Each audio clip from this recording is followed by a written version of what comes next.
El 13 de marzo de 2009, en una casa del madrileño barrio de Moratalaz, Juan Gil, un hombre de 57 años, muere en su casa en medio de fuertes convulsiones. Cuando acude la policía, comprueba que no hay signos de violencia, pero todo indica que no ha sido una muerte natural.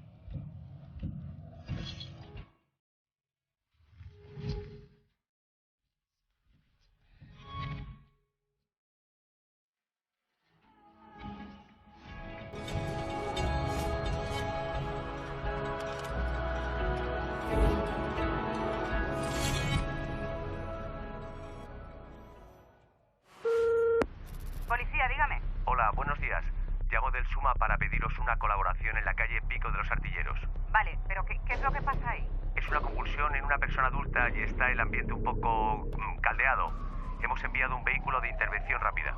Una mujer empleada del hogar que va a hacer sus labores al domicilio en el distrito de Moratalaz descubre al propietario agonizando. Entonces llama primero a determinados familiares, estos activan los servicios de emergencia y los servicios de emergencia acuden al domicilio.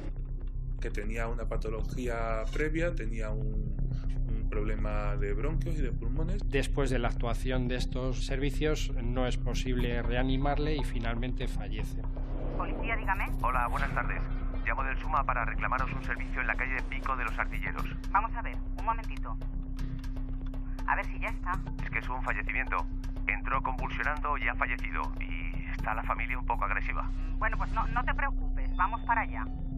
Lógicamente, surgen muchas cuestiones. Estamos hablando de una muerte accidental, de una muerte natural, o realmente la ha provocado alguien. Si es así, ¿quién ha sido y por qué?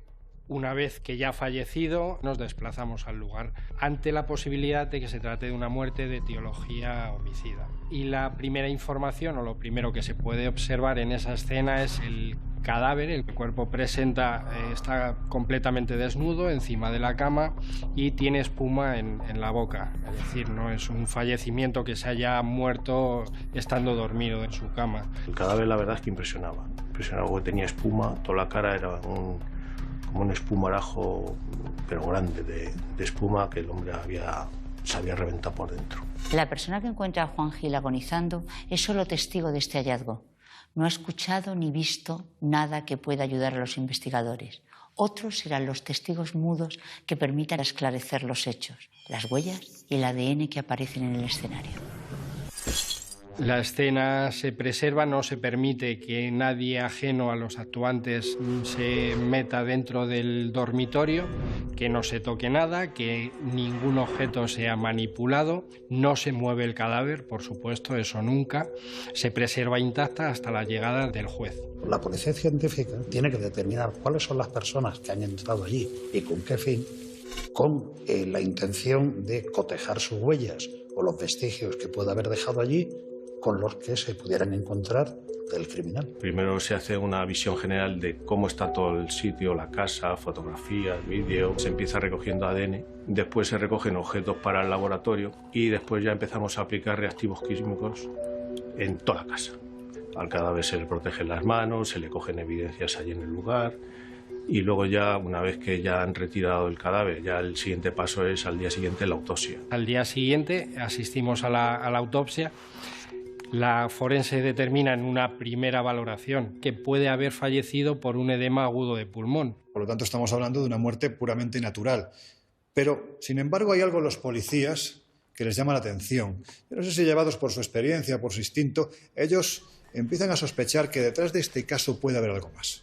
No hay señales externas de violencia, pero sí que hay señales evidentes de robo. Los cajones abiertos, todo tirado por los suelos. Prácticamente todas las instancias estaban registradas. Con los familiares de Juan se hace una primera estimación de lo que le falta y ya en ese primer momento se echan falta varios ordenadores, alguna cámara fotográfica, relojes, dinero en efectivo. Entonces esto ya nos hace sospechar que este señor en algún momento de la noche se encontraba acompañado. Los investigadores sospechan que Juan Gil puede haber sido intoxicado con el objetivo de robarle. En este tipo de modus operandi es importante la detección de determinadas sustancias. No sabíamos qué sustancias buscábamos, pero sí sabíamos que había algo y aparte de una primera estimación y un examen se toman diferentes muestras que son enviadas también a laboratorios. Desde el Instituto Nacional de Toxicología y Ciencias Forenses determinamos los envíos de muestras que nos hacen en el contexto judicial.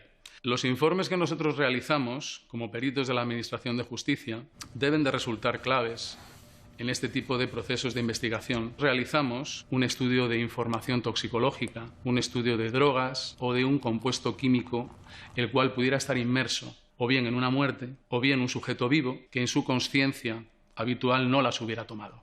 Se determina, una vez que se han realizado los análisis en laboratorio, que en el organismo de Juan Gil hay dos sustancias, vamos a decirlo así, anómalas. Estamos hablando de doxilamina y clonazepam, dos sustancias sedantes. El clonazepam es un fármaco recetado por un médico, no es de venta libre, el cual está indicado como ansiolítico, como relajante, con la posibilidad de inducir al sueño. La doxilamina es un fármaco el cual está indicado como antihistamínico, pero tiene una indicación como inductor del sueño, como hipnótico sedante. Aquí cabe preguntarse si la persona que ha hecho uso de estas sustancias sabía el potencial que tenían y, si es así, si conocía que podían provocar la muerte. El hecho de tomar altas cantidades, tanto de estos dos fármacos como del alcohol, que es otra sustancia depresora del sistema nervioso central, no sumarían los efectos, sino lo potenciaría, lo multiplicaría sus efectos. Se han dado casos de pacientes que pudieran entrar en coma. Al tiempo que se inspecciona el escenario de su muerte, los agentes de homicidios investigan los últimos días de vida de Juan Gil. Los investigadores lo que tratan de manera inmediata es reconstruir las últimas horas de esta persona, de la víctima. Con quién ha estado, dónde se ha movido, cómo ha llegado allí y cuáles son las circunstancias de sus últimas horas que nos condicionarán mucho toda la investigación. Se indaga en la vida habitual, en el día a día de Juan. Estaba separado, tenía una frutería y un bar, y aunque lo regentaban otras personas, pero sí los controlaba él.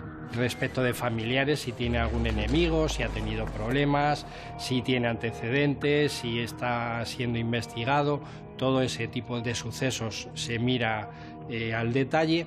Los agentes del Grupo 5 de Homicidio averiguan que Juan Gil había pasado la noche en un local muy conocido en el Paseo de la Habana de Madrid, donde habitualmente van varones de avanzada edad para buscar la compañía de señoritas. Pudo conocer allí a la persona que acabó con su vida. Es reconocido por una camarera, como que efectivamente había estado allí tomando copas, que era cliente habitual. De Juan habla bien, que es una persona educada, que acude con cierta regularidad a tomarse alguna copa. También ella reconoce que es frecuentado por prostitutas que van buscando clientela y que en ese lugar hacen contactos. Entre los testigos que interroga la policía está el portero de la finca, que además hace labores de vigilante nocturno.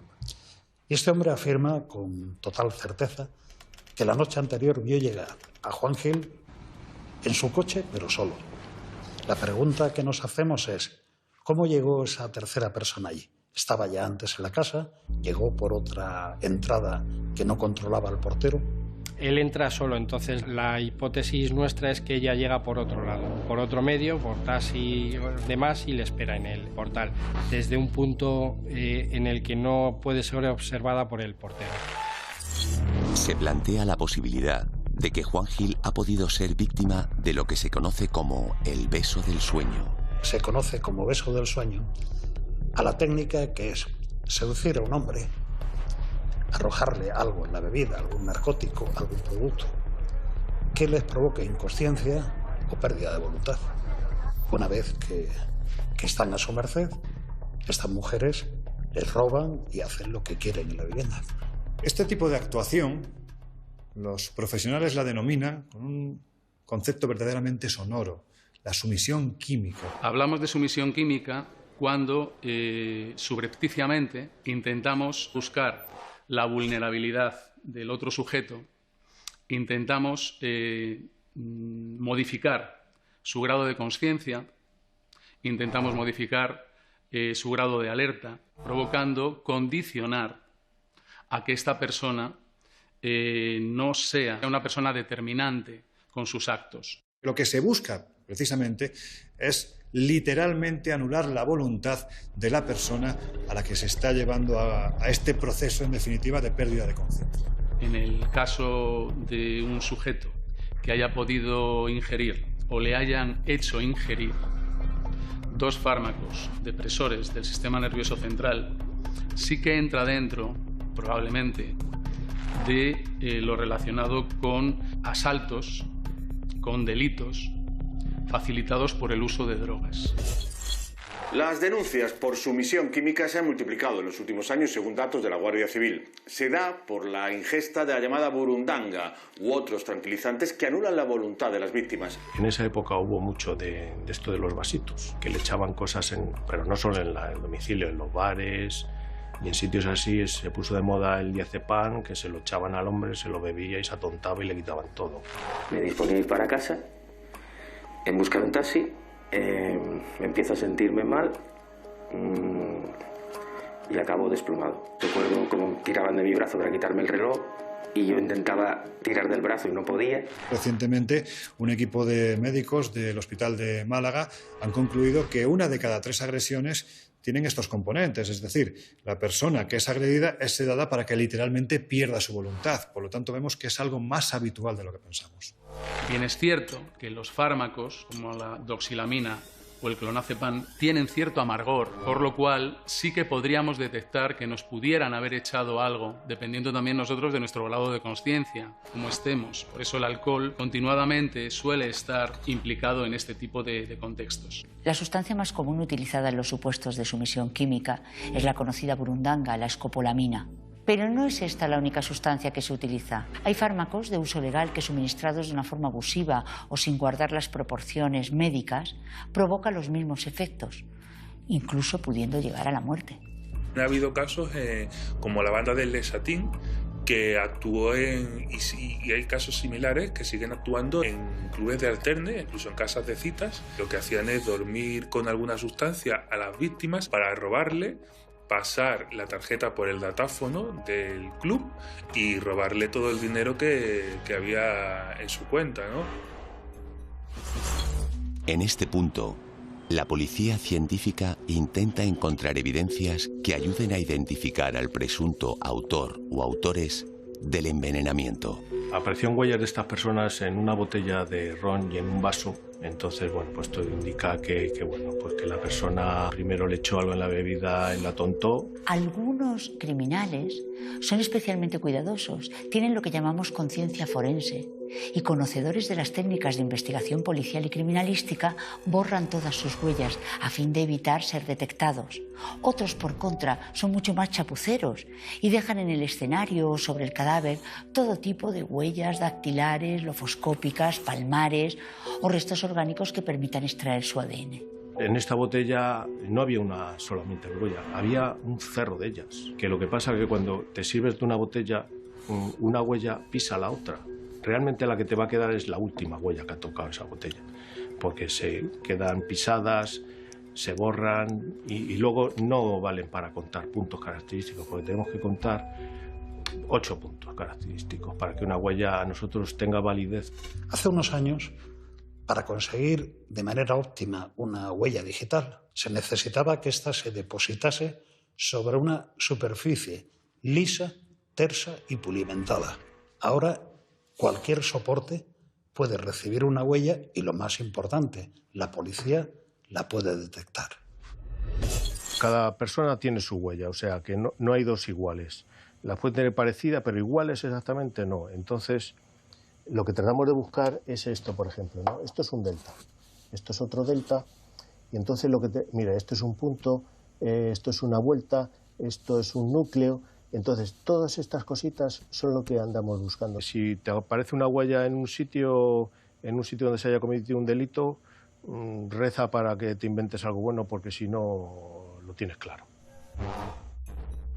El trabajo de la policía científica da sus frutos y el resultado aporta una información esencial. Las huellas del presunto asesino son identificadas. En este caso, el elemento fundamental es cuando llama científica y nos dice que ha revelado varias huellas en el domicilio, varias huellas de una persona con antecedentes. Entonces ya tenemos nombre y apellidos. Es una persona que ya tiene antecedentes de hechos delictivos anteriormente, por eso consta en la base de datos. Y este es un dato que es fundamental para el grupo quinto de homicidios que se hace cargo de la investigación. Estamos hablando de Verónica Elizabeth Prado Mera, una persona que vivía por aquel entonces en España, pero que además estaba en situación ilegal. Con las huellas dactilares encontradas en el domicilio de Juan Gil, la policía ya tiene un sospechoso directo, es Verónica Prado. Parece que lo lógico sería de inmediato ir a detenerla, pero la policía tiene poderosas razones para no hacerlo en ese momento y continúa la investigación.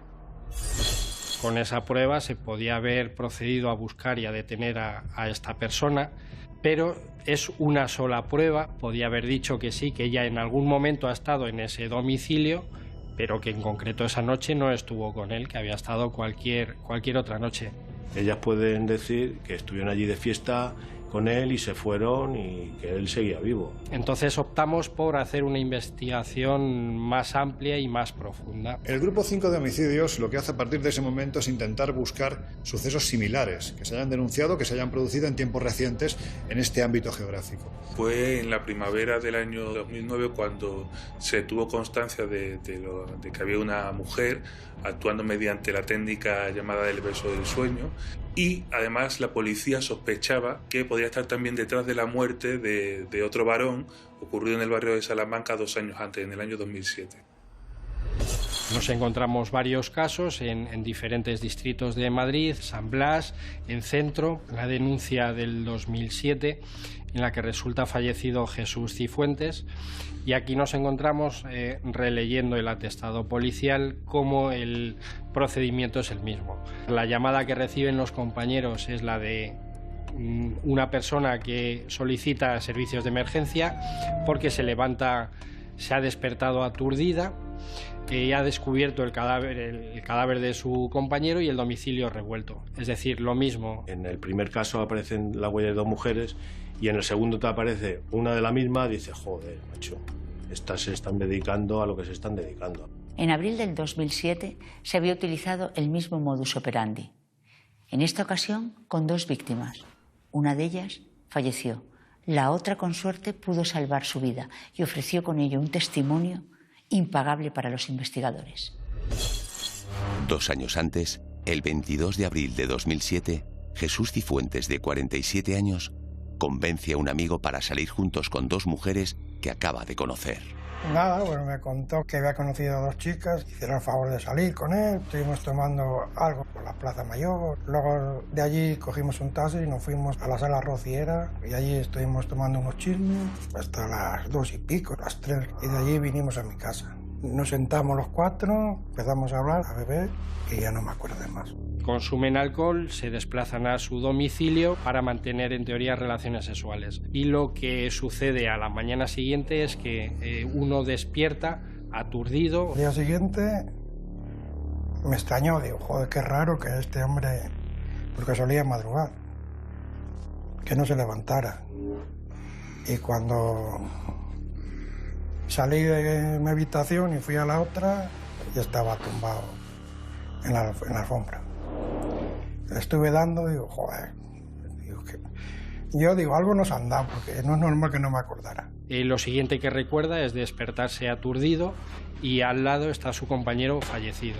Resulta fallecido Jesús Cifuentes y el domicilio revuelto y le faltaban diferentes objetos y dinero en efectivo. Vi que estaban los armarios abiertos que habían andado revolviendo y un crucifijo que me quitaron y ya vi que es que nos habían robado. Nada, de valor el crucifijo. Yo en ese momento tenía en mi casa 1.500 euros y me dio la corazonada de, joder, traer gente aquí a casa y tener aquí el dinero y lo guardé, lo escondí. Lo metí en una bolsa de plástico y lo escondí en el bote de los detergentes de la lavadora. Y sí que estuvieron revolviendo, pero no lo encontraron. La primera hipótesis que se manejó desde la policía fue que podía ser víctima del beso del sueño, porque además el hombre con el que le acompañaba a su amigo esa noche sí sobrevivió y explicó que fueron a su casa, que estuvieron en ese piso de Príncipe de Vergara y que les habían dado alguna sustancia porque se había levantado pues en bastante mal estado y su compañero, su amigo estaba muerto. Antonio, compañero de Jesús, es el que avisa a los servicios de emergencia. Y yo creí que él estaba dormido y le fui empujando hasta el servicio y le enchufé con la manguera de la ducha. Y ya vi que no reaccionaba y salí corriendo al centro médico que está aquí al lado. Y nada, ya vino un señor médico y dijo que había muerto. Pues nos encontramos que había un cadáver en el baño, tirado en el aseo. Se veía que había habido algo de fiesta, bueno, había botellas, vasos en la mesa, había latas, Coca-Colas, botellas de ron. Era ron y la preparó una de ellas. En lo que yo fui a poner música, cuando vine ya estaban servidas. Y digo, pues que algo nos han echado. Y sí que se llevaron los vasos, las botellas. Recogimos unas colillas que había por allí, recogimos el ADN, que es lo primero para no contaminarlo ni que se degrade. Después recogimos objetos para el laboratorio químico, para revelar huellas. Y luego procedimos a aplicar reactivos a todos los mesas, vasos, todo lo que te puedas imaginar, puertas, todo. Yo fui a poner la denuncia y ellos me llevaron desde aquí y luego sí que me enseñaron libros de fotos y tal, pero no la reconocí al 100%. Eran latinoamericanas. No sé exactamente de qué país. Como resultado de las investigaciones de esta denuncia de 2007, en el domicilio, la policía detecta huellas de 2 personas. Una es Elsa Venus, la otra, Verónica Prado. Montan un operativo, esa comisaría, y logran detener a Elsa. Y aquí obtienen un testimonio también fundamental para la investigación y que nos resulta curioso y muy... de mucho provecho para la causa. Elsa Venus Toledo es detenida por la policía y, curiosamente, en todo lo rocambolesco que puede ser este caso, ella facilita un teléfono de una amiga para que por favor la llamen y le anuncien su detención. El teléfono corresponde a Verónica Elizabeth Prado Mera. Pero, sin embargo, los agentes de la policía no logran localizarla. Los compañeros, cuando detienen a Elsa, pues lógicamente tratan de recabar datos para la detención también de Verónica, pero no es posible, no dan con el paradero de la misma, con lo cual pasan a disposición judicial a Elsa. Por lo tanto, Verónica continúa libre y continúa pudiendo hacer pues, prácticamente lo que hasta ese momento parecía haber hecho. En el piso que compartían hay una tercera persona, otra chica, que les cuenta a la policía que Verónica y su compañera se dedican desde hace mucho tiempo a ligarse a hombres maduros, drogarles y robarles. Y Nadia Paola, al tomarle declaración en dependencias, relata el procedimiento que utilizan.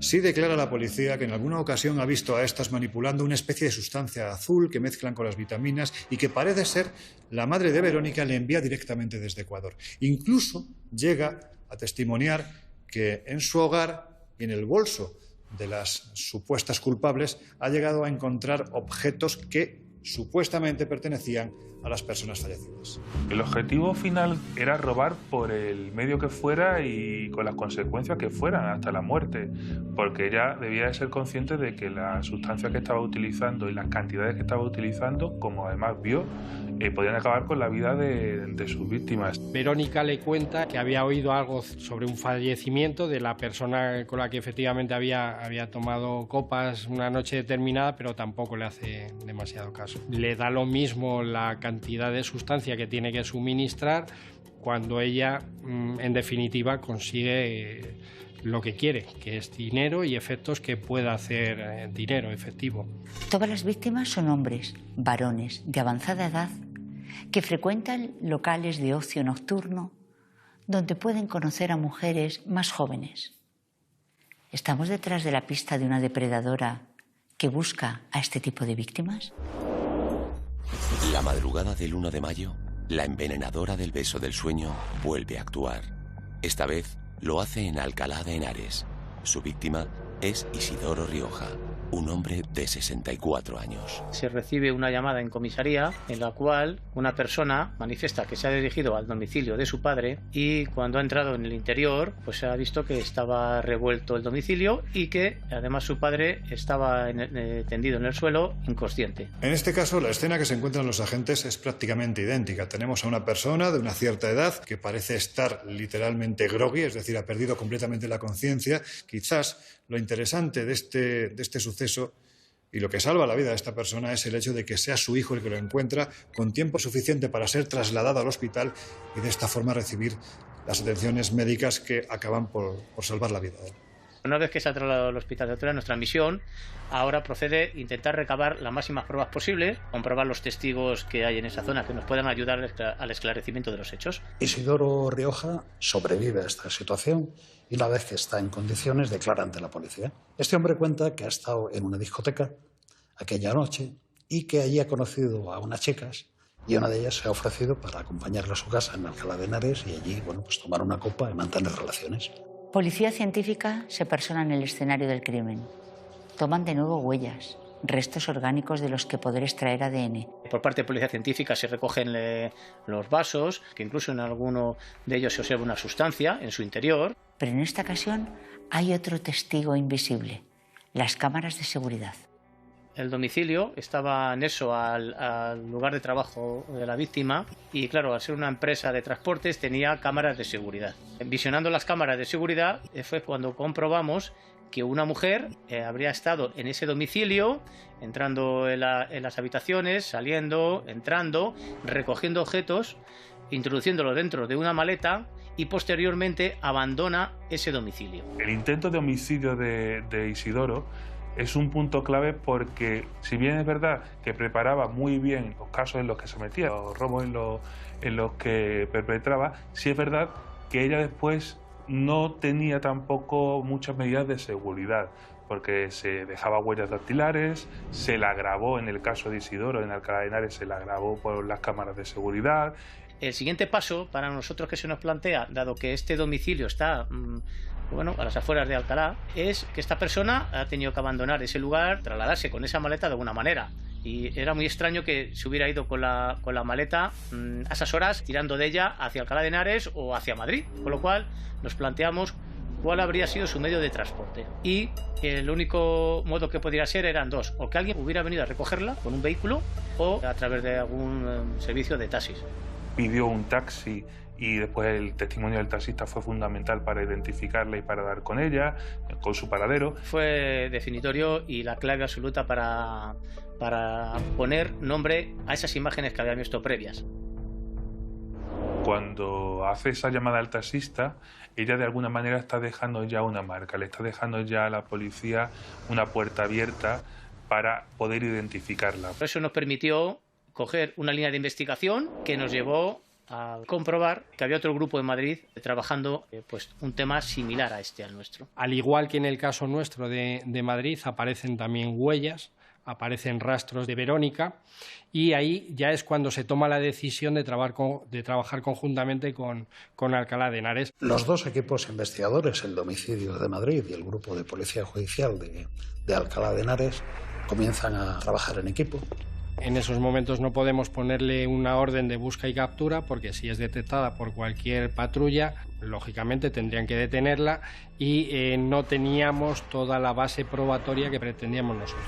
Nos faltaban diversos informes de los laboratorios y se optó por utilizar otras medidas de investigación solicitadas al juzgado que instruía el caso, y con eso lo que pretendíamos era lograr más pruebas.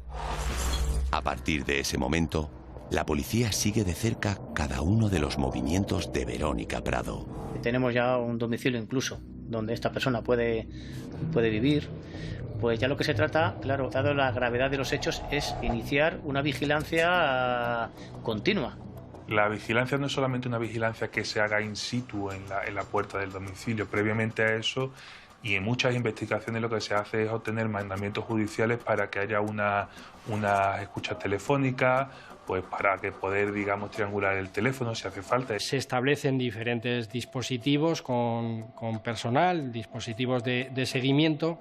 Y se hace durante un tiempo lo que se llama en el argot policial una troncha, que es una vigilancia fuera. Y empezamos, a través de las vigilancias y las observaciones, pues a conocer un poco su modo de vida.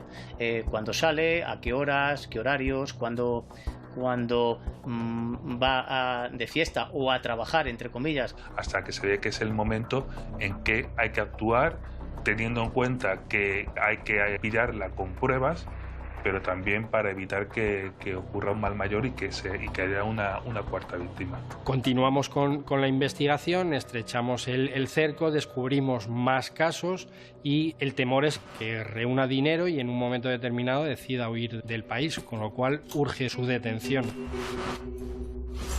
Finalmente, y para evitar situaciones de riesgo, los investigadores pasan a la acción y detienen a Verónica Prado Mera. El día 29 de mayo, los policías que la siguen deciden detenerla con las manos en la masa. Estuvimos desde por la tarde con una vigilancia y a última hora de la noche observamos cómo dos mujeres salen del domicilio. Iban con pelucas, tacones, faldas muy cortas, era para seducir a su víctima. Por el aspecto que llevaban, es fácil presumir que iban a trabajar, muy maquilladas, muy bien vestidas, con pelucas, perfumadas. Lo que llama su atención es que en el cacheo habitual que se realiza a todo detenido le encuentran oculto bajo sus ropas el arma homicida. Una funcionaria del grupo de policía judicial lo que fue proceder a un primer registro superficial, comprobando que entre su ropa interior, en concreto en el sujetador, portaba 4 bolsitas. La sorpresa nuestra es que se le encuentran 4 bolsitas transparentes con un líquido de color azul en su interior. 4 bolsitas de una sustancia azulada preparada para ser utilizada, que en ese momento comprendimos rápidamente que se trataba de la sustancia que suministraba a sus víctimas. Y una vez realizado el análisis pertinente, nos da la mezcla de clonazepam con doxilamina. Vimos que actuaba de una manera muy fría, muy calculada, sin ningún tipo de gesto, sin ningún tipo de palabra. Nos sorprendió mucho su reacción. Esa misma noche, una vez que se procede a la detención y para no perder pruebas, se solicita al juez que está de guardia esa misma noche la entrada y registro en el domicilio de ambas detenidas, de Verónica y de su pareja. Ahí encontramos efectos de las víctimas. Los relojes que habían desaparecido tanto en el caso de aquí de Alcalá de Henares, ordenadores, como los medicamentos con los que preparaban las sustancias. Unas se las traían desde Sudamérica y otras las adquirían aquí en España. Entonces, bueno, era evidente que teníamos lo que necesitábamos. A partir de entonces, la policía comunica que es la presunta autora de la muerte de un hombre y del intento de matar a un segundo, ya también maduro, y que se sospecha que también estaba implicado en la muerte de otro hombre 2 años antes en la zona del barrio de Salamanca. Policía ha detenido a 2 mujeres acusadas de dormir con sustancias ilegales a hombres que captaban en discotecas para robarles. 2 de ellos han muerto después de ingerir una droga conocida como el beso del sueño, una sustancia que las detenidas disolvían en sus bebidas. Utilizaban las salas de fiestas para entablar contacto con hombres y cuando podían les administraban la droga. Luego iban a su domicilio donde se apoderaban de su dinero y objetos de valor. Con la detención de Verónica Prado, cesan en Madrid las víctimas del beso del sueño. Pero, ¿quién es realmente esta mujer? Cuando la policía detiene a Verónica Prado, se encuentran ante una persona de 34 años de la que se sabe que desde que llegó a España no ha ejercido otra profesión que no haya sido la prostitución. Tiene un amplio currículum, pero lo que sí destaca la policía es el carácter absolutamente embaucador de esta persona. Se le pregunta sobre el proceder, por qué lo hace y tal. Estamos ante una mujer fría que no le importa, no tiene sentimientos. Su fin es el obtener el máximo dinero posible. Pudimos constatar que había hecho diversos envíos a su país, a Ecuador, Y bueno, pues estamos ante una persona que no tiene ningún tipo de remordimiento respecto a lo que iba haciendo. El perfil de esta mujer es el de, yo creo que es el de una psicópata, en tanto cuanto no es una mujer que esté enferma, sino simplemente es una mujer que encarna la maldad, que es la maldad, no tener empatía con tu víctima, que te dé igual lo que ocurre, lo que le ocurra, ¿no? Y incluso si se muere, ¿no? Y yo creo que ese es el perfil que tiene ella. Era conocedora, con lo cual sin ningún tipo de escrúpulos. Entonces era fría, calculadora y sin ningún tipo de empatía hacia sus víctimas. Pero lo que no se sabía en ese momento era que ella tenía antecedentes en Guayaquil, en su ciudad natal, por haber estado envenenando a más jóvenes, a hombres maduros, pero también más jóvenes, para robarles. Incluso había formado parte de alguna banda. La policía española comprueba los antecedentes de la detenida, de procedencia ecuatoriana, y comprueba que en su país ya tenía numerosos antecedentes relacionados con estas técnicas de narcotizar a las víctimas.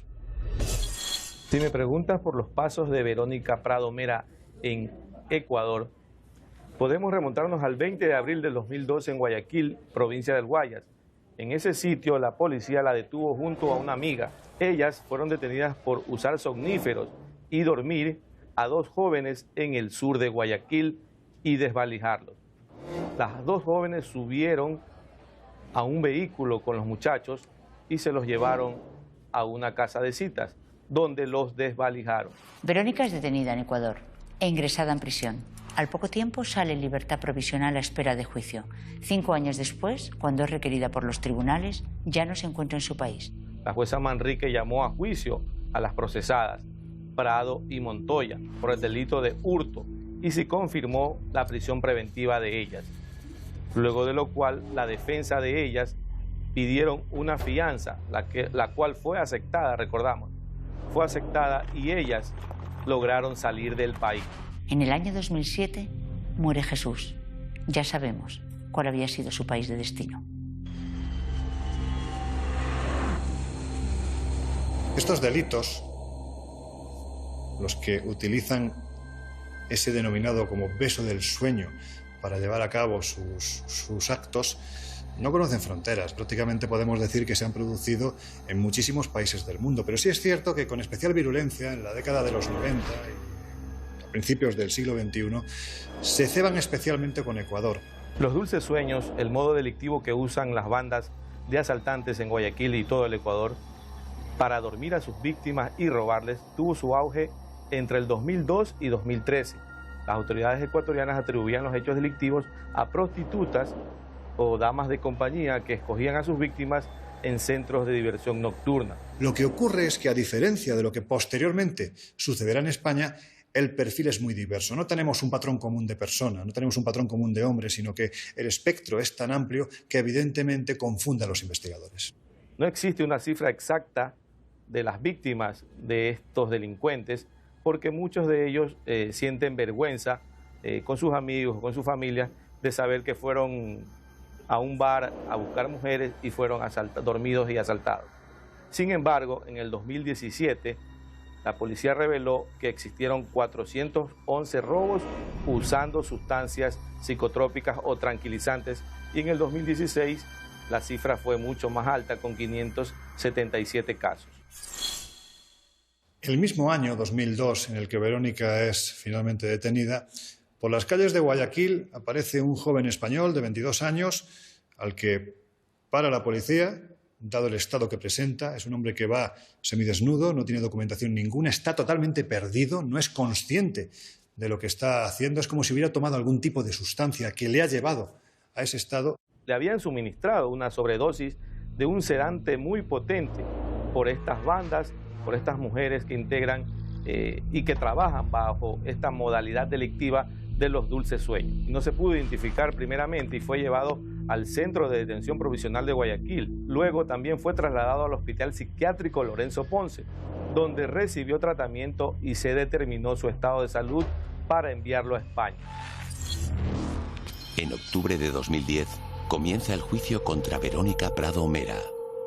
La Fiscalía pide para ella 33 años de prisión por un asesinato, un homicidio frustrado y 2 robos con violencia.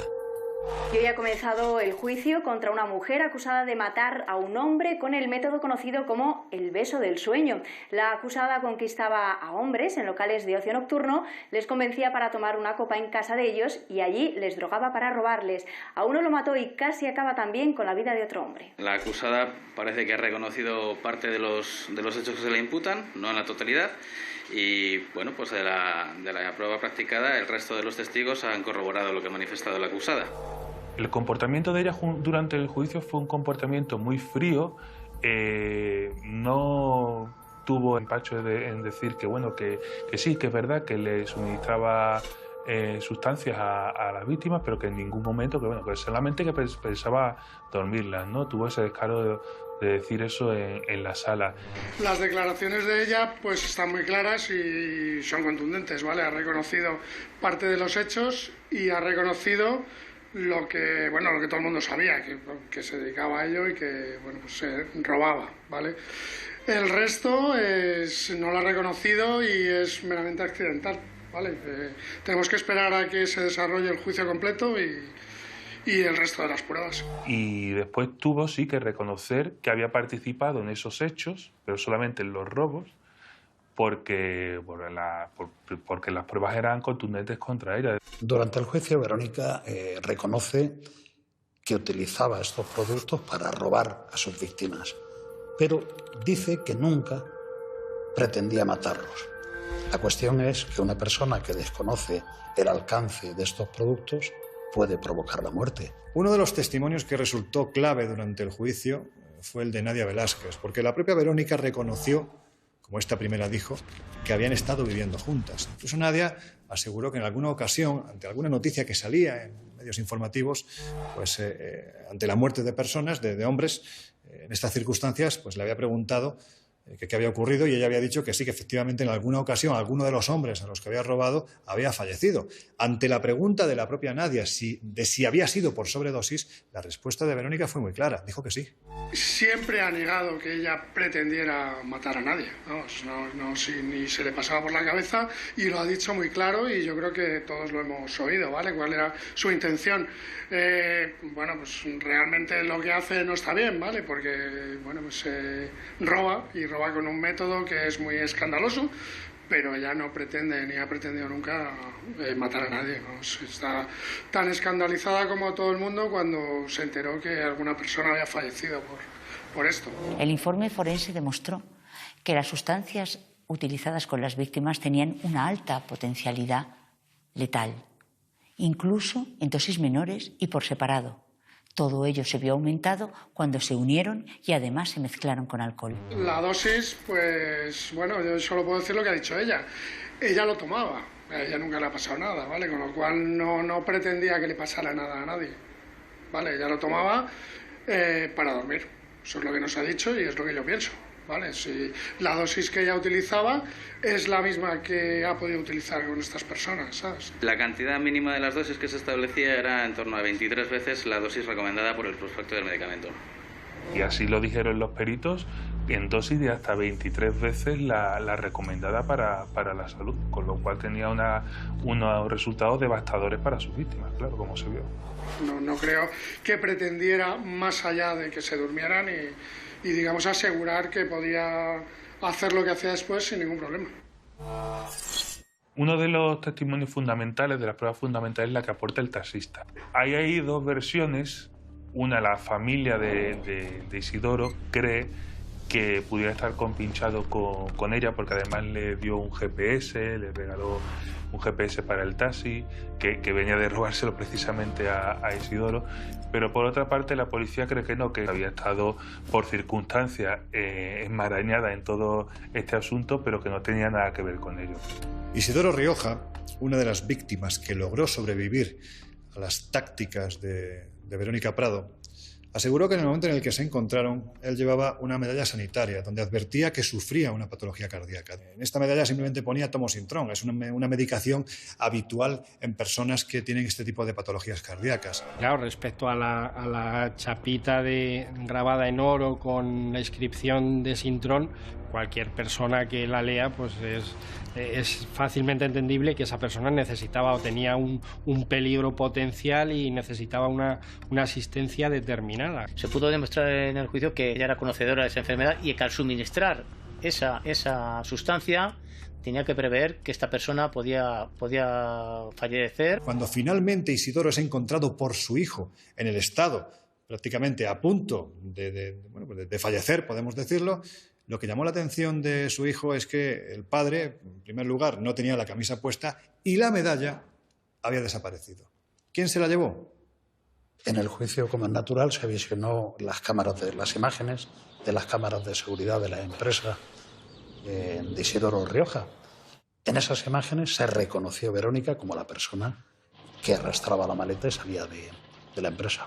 No podemos verificar cuántos robos han cometido, lo que sí podemos verificar son cuántas denuncias de las mismas características existen, en torno a 9, en un año y medio, 2 años. Tras 2 meses desde el inicio del juicio, Verónica Prado es condenada a 29 años de prisión. La sentencia pide también que se investigue la muerte de Jesús Cifuentes en 2007.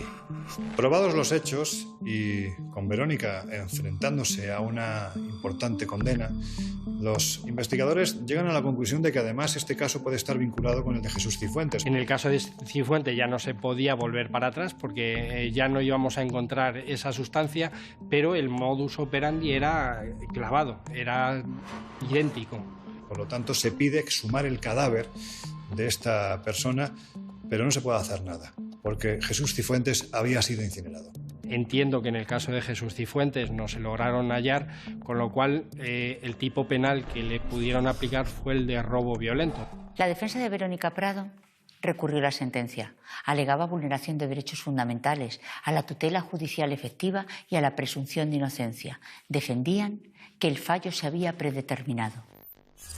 6 meses más tarde, el Tribunal Supremo desestima el recurso y confirma la condena de 29 años de prisión contra Verónica Prado. Verónica fue condenada. Y claro, aquí cabe preguntarse